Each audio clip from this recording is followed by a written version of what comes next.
L'equip Team Endurance 37 disputarà aquest cap de setmana la competició de 24 hores de motociclisme de Montmeló, que enguany celebrarà el 25è aniversari. Ho farà amb una plantilla de quasi 40 persones formada gairebé íntegrament per veïns de l'Anoia, que lluitaran per acabar la carrera en la millor posició possible i que enfronten amb moltes ganes. Amb molta il·lusió. L'any passat anàvem segons quan portàvem 10 hores de carrera i aquest any jo crec que podem fer un molt bon paper. L'any passat vam tenir la mala sort que es va trencar la tercera marxa, després la bomba de gasolina, i aquest any els mecànics han fet molt bona feina perquè tot això no passi i pinta molt bé.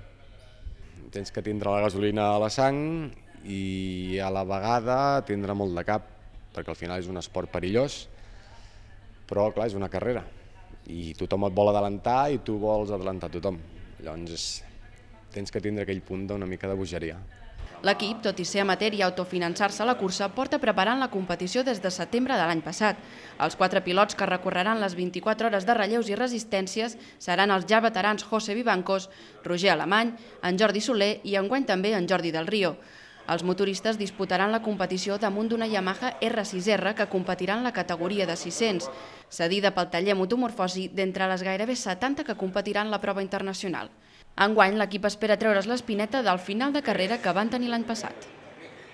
Vam començar molt bé, vam començar que anàvem, segons la nostra categoria, a les 6 hores de cursa ja, no? I els tercers portaven, si no m'equivoco, crec que era 3 voltes.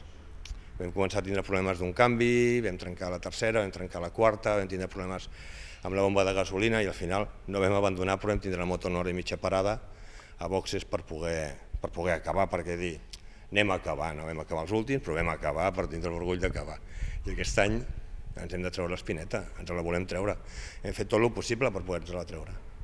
Els anoiencs ho tenen ja tot a punt per enfrontar la competició d'aquest dissabte. Asseguren que han aconseguit entrenar un temps de 40 segons de pit stop que els permet canviar les rodes i repostar els 24 litres de dipòsit de la moto, un temps exemplar per a la seva categoria i que si no troben cap altre entrebanc i roden a la mateixa velocitat que ho feien l'any passat, els podria fer arribar al podi.